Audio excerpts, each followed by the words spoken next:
Hey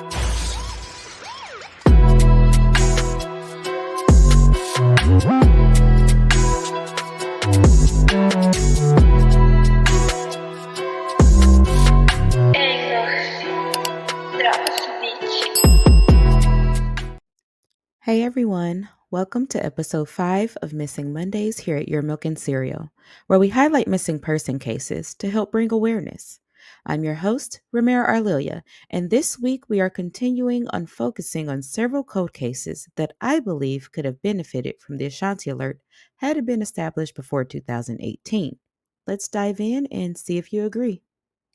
But before we get started, I do want to acknowledge that I have read your comments and I truly appreciate your helpful feedback. I'm not used to covering missing person cases. As you see, this is episode 5. So, to those of you who wish for me to keep the photo up while I am talking about each person, that was something that didn't even cross my mind. And I thank you for bringing it to my attention. If you have any other constructive criticism or any other helpful tips, please be sure to leave them in the comments because this was just something that was on my heart and I want to make sure I do it justice. With that being said, let's continue. To refresh your memory, because personally I had never heard of the Ashanti Alert, but the Ashanti Alert is named in honor of Ashanti Billy, a 19-year-old college student who was tragically abducted and murdered in 2017. Her story led to the creation of this alert system designed for adults between 18 and 64 years old who go missing under dangerous or suspicious circumstances. I went into more detail last week about how the Ashanti Alert works, so if you're interested in that information, please be sure to check out Part 1, Episode 4.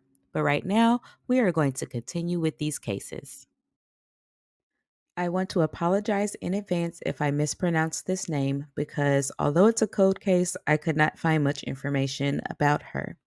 But this story is about a woman from Los Angeles who has been missing for over 20 years with no resolution or updates regarding the investigation. The disappearance of Fonya Harris remains shrouded in mystery. According to the Los Angeles Police Department, Fonya vanished on July 18, 2003. The scant details available indicate she was last seen around 10 p.m. that evening at her home on the 600 block of East 41st Street. Reports indicated that Fonya left her residence with her ex-boyfriend, although he has not been publicly identified. They were believed to have traveled in a white 1994 Plymouth Voyager minivan, and since that time, no one has seen or heard from her, and she was 30 years old at the time. The identity of the person who reported her missing remains unclear, and details about Fonya's personal life or profession are scarce. I couldn't even find how to properly pronounce her name. Fonya Harris's case appears to meet the conditions of an Ashanti Alert. The circumstances of her disappearance, missing under suspicious conditions, and with limited information, align with the purpose of the Ashanti Alert system, which seeks to improve the chances of locating missing adults by involving the public in search efforts. According to the LAPD, family members advised that Fonya's mental health and physical condition were described as good. There's also some discrepancies with some agencies listing her missing date as July 13th, 2023. The time of her disappearance, Fonya Harris was 5 feet 2 inches tall and weighed 120 pounds. She has brown hair and brown eyes. Fonya was known to have several tattoos. Rest in peace, Grandma, on the inside of her left forearm, ED Assets on her lower back, Hoppy with red swan on each side of the outer area of her right lower leg, and a butterfly on her left shoulder right above her bicep.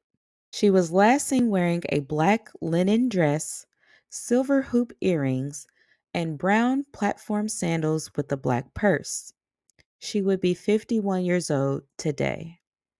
For 18 years, the disappearance of Allie Gilmore has lingered as a haunting mystery in Tallahassee. The 30-year-old graduate of Florida A&M University vanished from her home on Lorraine Court in the dead of night, leaving her family and community grappling with unanswered questions and enduring pain. On February 3rd, 2006, Allie, 4 months pregnant, had just returned home from her job at Publix. There was an uneasy calm to the scene of her disappearance. No signs of a struggle, her front door locked, the porch light left on, and her car parked in the driveway with her belongings still inside. The only thing missing were Allie and her house keys. The investigation quickly became one of the most significant cases for the Tallahassee Police Department. Lieutenant Jeff Mahoney, a young investigator at the time, was struck by the eerie calm of the scene.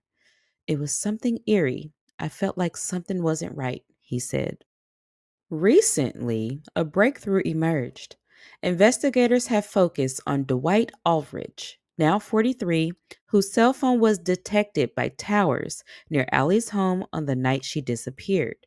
Although Aldridge admitted to speaking with Allie that night, he lied about his location. Cell phone records placed him in her neighborhood, contradicting his claims. A crucial clue came from Allie's own calendar, where a date was circled with the initials DA, believed to refer to Dwight Aldridge. Lieutenant Mahoney revealed that this date marked the night of FAMU's homecoming, corroborated by Allie's sister, Tracy Smith. She potentially didn't know who would be the father, either James or Dwight, said Smith, but she leaned towards Dwight because he attended her OBGYN tests and appointments and seemed excited about the pregnancy. Allie's estranged husband, James Gilmore, was initially a person of interest.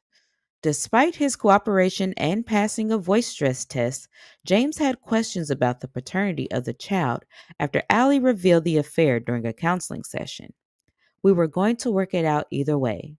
I did not want to be without her, James said. As time dragged on, Allie's family launched a relentless search effort. Her half brother voiced his frustration by saying, "Nothing happened soon enough. You're not working hard enough. You're not searching far enough." Her father traveled from West Palm Beach every weekend to aid the search, while her cousin, the then mayor of Riviera Beach, helped with media coverage and search efforts. Tragically, Allie's mother was injured in a car accident during the search and has struggled with her health ever since. Allie was set to learn the sex of her baby the day after she disappeared. Her family remains hopeful for justice and planted a tree on her due date in 2006 that stands as a testament to their enduring love and hope. With renewed focus on Dwight Aldrich and the continuing quest for answers, the Tallahassee Police Department and Allie's family hold on to the hope that after all these years, justice will finally prevail. Given the persistent mystery surrounding Allie Gilmore's disappearance, her case could have been a strong candidate for an Ashanti Alert. Allie's disappearance, which occurred under suspicious and unsettling circumstances, such as the lack of signs of a struggle at her home and the fact that she was pregnant, fits these criteria. Her case is further complicated by the presence of a potential suspect, Dwight Aldridge, whose cell phone records placed him near her home on the night she went missing. Allie Gilmore was 30 years old at the time of her disappearance. She has black hair and brown eyes, standing 5'6" and weighing 180 pounds. Allie disappeared from her home in Tallahassee, Florida. She has pierced ears, a tattoo of the name Allie on the right side of her chest, and a birthmark on her abdomen. Allie was 4 months pregnant at the time of her disappearance. If someone you love goes missing, it's never a good sign when their vehicle is found abandoned and burned. Yet, despite this discovery, the loved ones of Latrice Shay Armstead continue to hold on to hope that one day she will return home.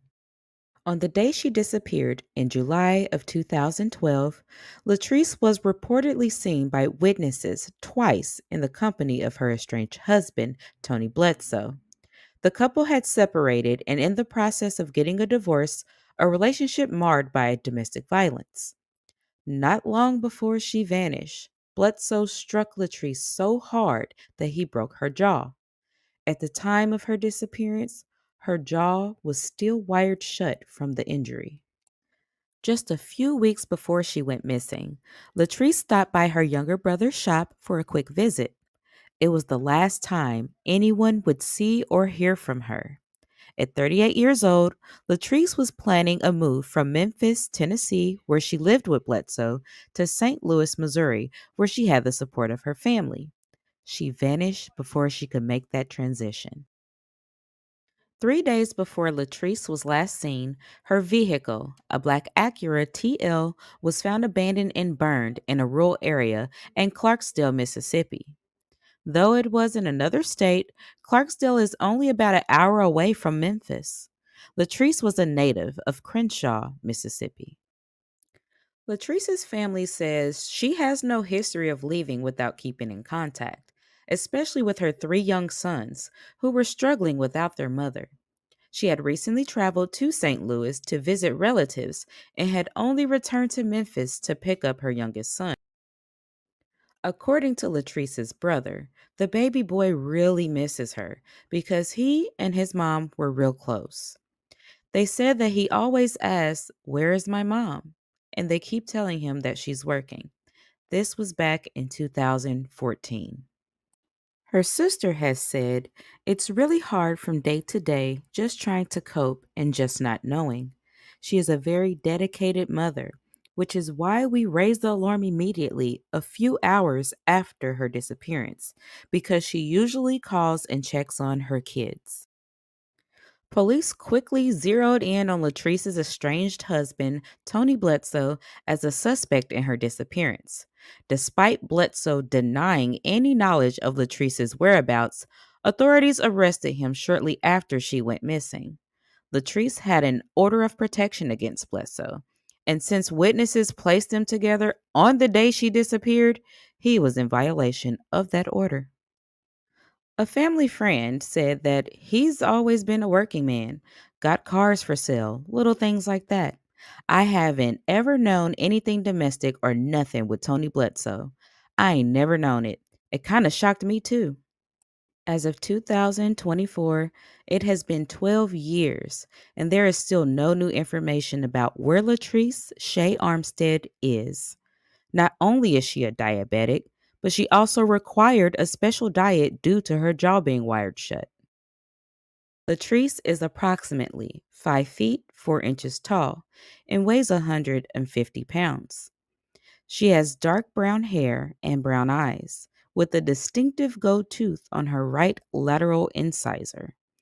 Latrice has multiple tattoos, including 3 bears on her left shoulder blade, a rosary around her left arm, a blue rose on her right arm, a panther on her leg, and a heart on her left breast. Her deep set dimples in her cheeks are strikingly noticeable, making her smile unforgettable.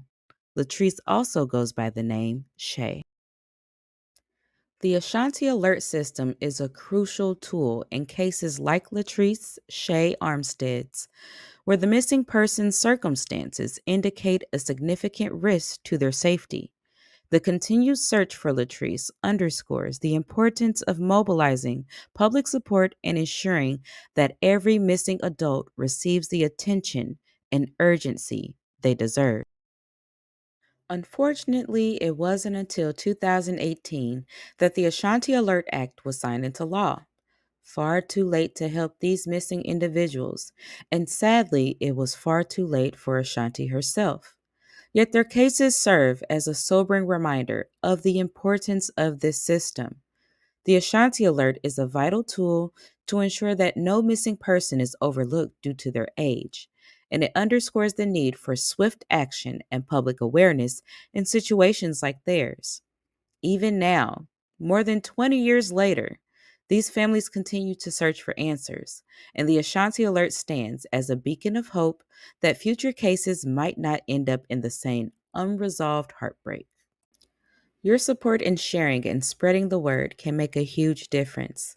Let's work together to bring these individuals back home to their families or to prevent future cases from going cold. Sharing this video and the photos can spread awareness and increase the chances of helping to bring these cases to a close. Their families are deeply concerned, and any information could be vital. I understand it has been years since these cases have been open, but the Ashanti Alert is something that we can definitely use to prevent cold cases in the future. Thank you for joining me on this episode of Missing Mondays. Don't forget to like, subscribe, and hit the notification bell to stay updated on future episodes. Next week, I will be concluding the Ashanti Alert and Black women, so be sure that you are subscribed so you can catch part 3. Together, we can bring awareness and hope for a safe return. Until next time, self-care and stay safe.